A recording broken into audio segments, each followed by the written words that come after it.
Je suis née à Cali, en Colombie, en 1977.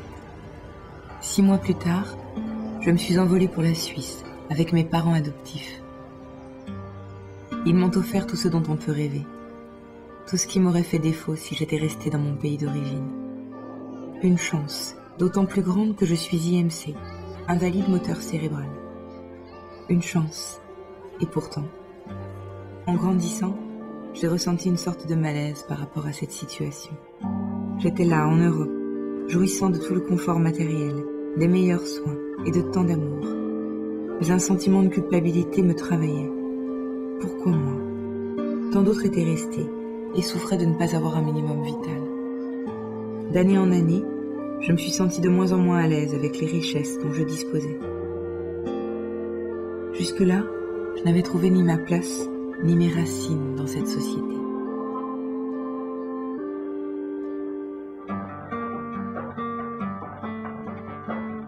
C'est à ce moment-là que j'ai rencontré Yves. Il rentrait d'un tour du monde à vélo, en solitaire. Très vite, mon admiration pour son aventure s'est muée en envie, et notre couple s'est construit autour d'un rêve commun. Un tour du monde en tandem. Un voyage au cœur des massifs montagneux et des déserts de 4 continents. Mais tout était disproportionné. Autour de moi, on doutait beaucoup.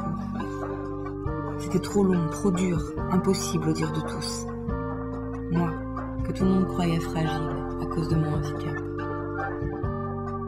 Fragile. Étais-je vraiment en réalité? Pour répondre à ces doutes, à ces questions, une seule solution. Partir.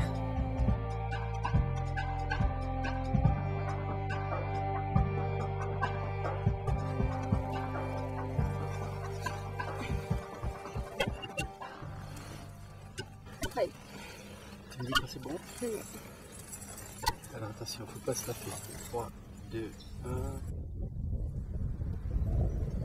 Après 16 jours de cargo, qui nous ont emmenés d'Europe en Amérique du Sud, nous roulons quelques 3000 km en Argentine et au Paraguay, avant de découvrir les contreforts des montagnes andines. Les Andes, c'est bien le premier grand rendez-vous du voyage, avec pour commencer la Bolivie, où je vais être tout de suite confrontée à la réalité et aux difficultés du voyage. 700 km de chemin de terre, premiers ennuis gastriques et un passage à l'hôpital. Au Pérou, nous avons dessiné un tracé de 7 cols au-dessus de 4000 mètres. Nous n'allons pas être déçus. Ce premier grand rendez-vous est autant sportif que personnel. Commencer ce voyage par l'Amérique du Sud signifie pour moi me rapprocher de ma culture et de mes racines. Ça roule.